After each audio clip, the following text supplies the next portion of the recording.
when competing at a dog show, you're hoping for something like this. Picture perfect. However, sometimes you get something like this. Yes, that is my dog humping me.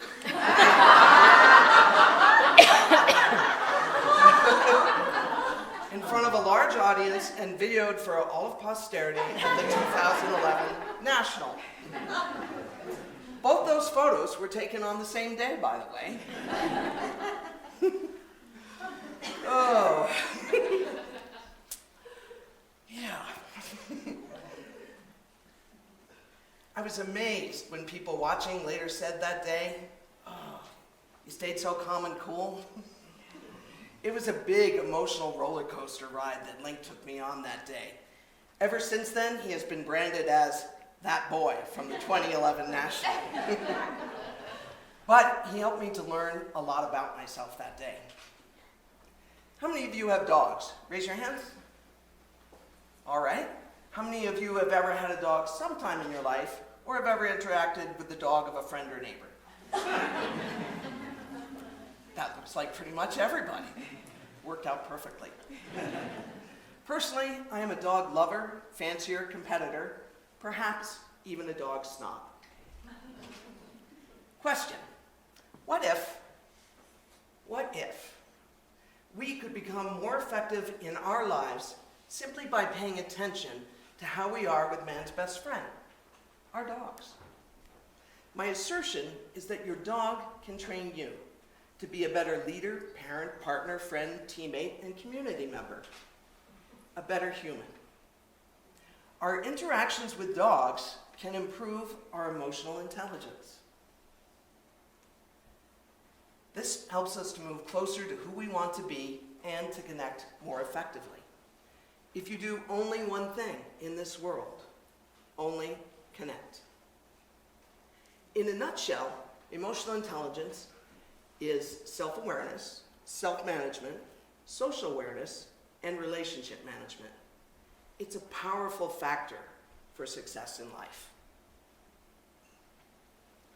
Now, while you could spend a bunch of money and take an emotional intelligence training course or read a bunch of books, your dog is standing by to help you and will, literally, work for food. A big passion of mine in life has been showing my dogs. That particular dog show in 2011 was a fantastic learning opportunity.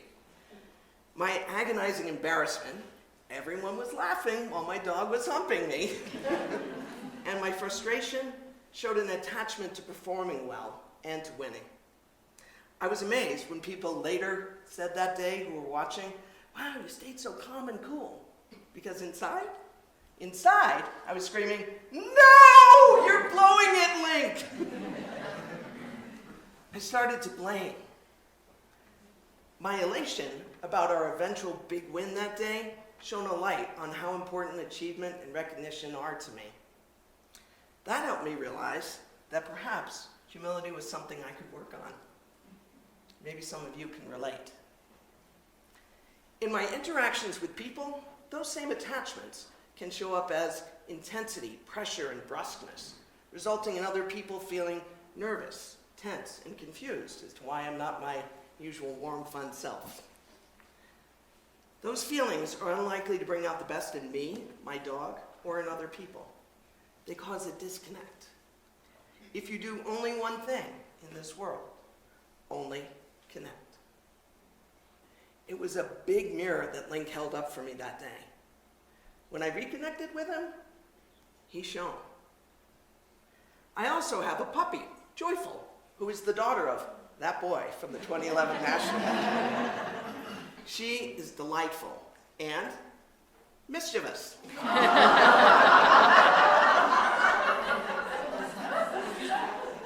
While I was working in my home office one day, I heard an unfamiliar sound coming from the kitchen, and I chose to ignore it for about 10 minutes. When I did investigate, I discovered that Joy had splashed all the water out of her bowl that I had considerately just filled to the brim on a hot day. There was a huge flood of mud and water all over the kitchen floor. I corrected her with, No, bad girl. I mean, how could she be so ungrateful? And cause more work for me. Really. Now, from Joy's perspective, that full water bowl looked not unlike her wading pool in the backyard, where she gets to splash around and cool off. I bet she was very pleased, maybe even grateful, to have a similar water feature inside the house now.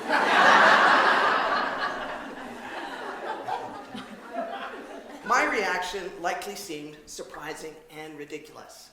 That's a disconnect, and it can hurt trust. Now, forget about what this says about Joy, or about any dog. What does it say about me?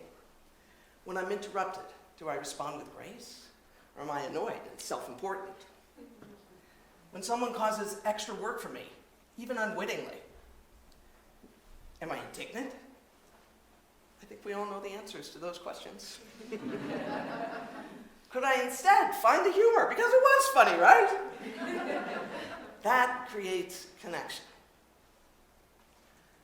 Our power over our dogs and their unconditional love for us allows our true selves to show up in ways that we often mask with other human beings.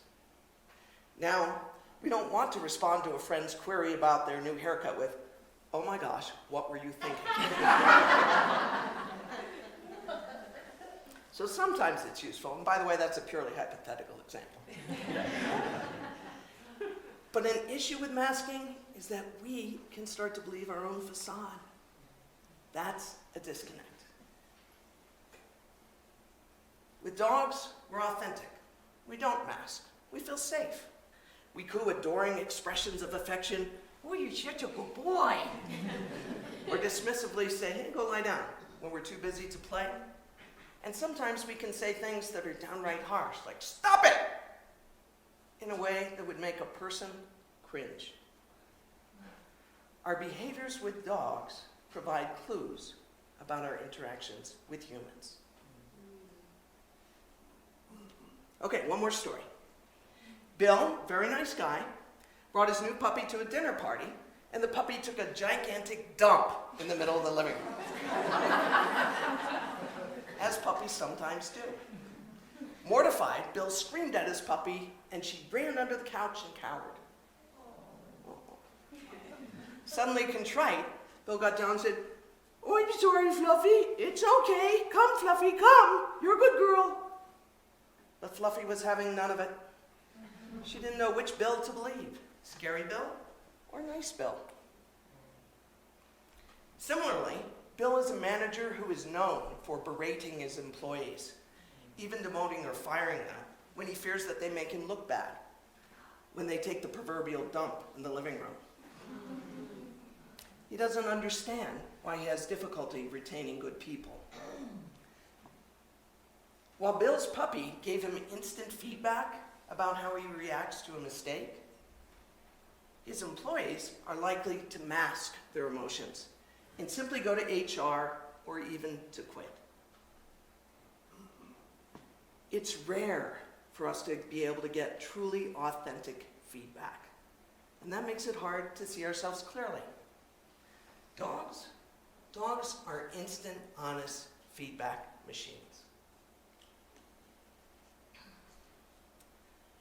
I've been working on this idea since 2001, with 7 dogs of my own through the years, and through observing hundreds of dog sport competitors and everyday pet owners.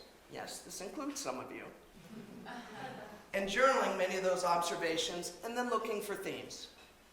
I've also been working with clients on emotional intelligence for over 20 years, so I'm really excited about the nexus of these two passions and to share it with you. My hope is that it provokes curiosity, eagerness, and even inspiration. So what were some of those themes? Number 1, we can be our best selves with a dog, openly bestowing love and praise and affection on him simply because he's there beside us. Imagine if we were to do that more with the people in our lives. Imagine. Number 2, dogs connect us to each other. This is a very, very good thing. Take a walk down the street without a dog, then walk that same street with a dog. and you'll quickly see exactly what I mean. Number 3, most of us are fast to criticize and slow to praise. It's clear to me after those 18 years of observations that reversing that ratio in a big way results in much better relationships with humans and, yes, with dogs. And number 4, dogs crack our hearts open in ways that are raw, vulnerable, and beautiful, such as when a dog dies.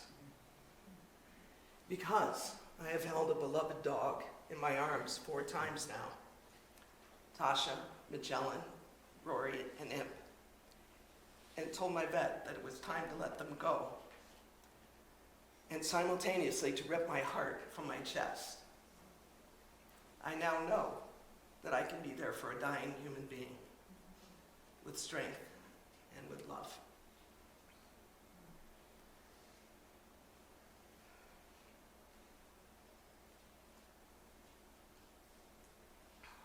Why does this matter?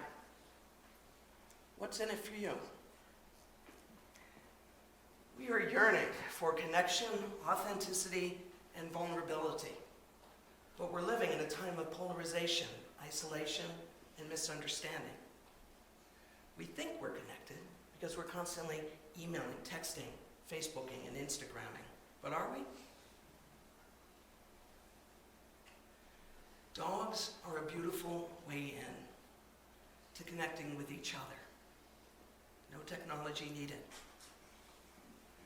Emotional intelligence is key to creating extraordinary relationships, which help to create an extraordinary life.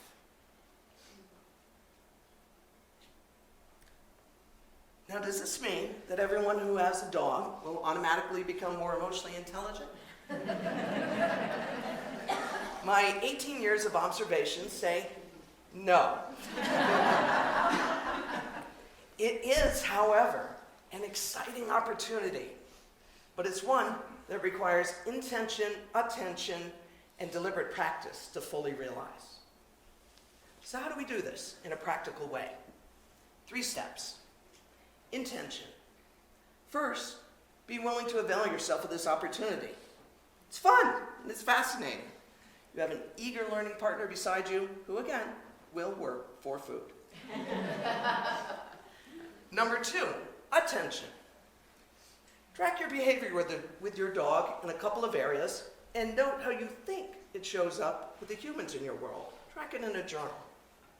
For example, if you neglect to spend time, do you overcompensate with treats and praise with your dog and gifts and flattery with humans? Step 3, deliberate practice. Create some experiments. Choose an area in which you'd like to grow, such as becoming more patient, which is an area in which I'd like to grow.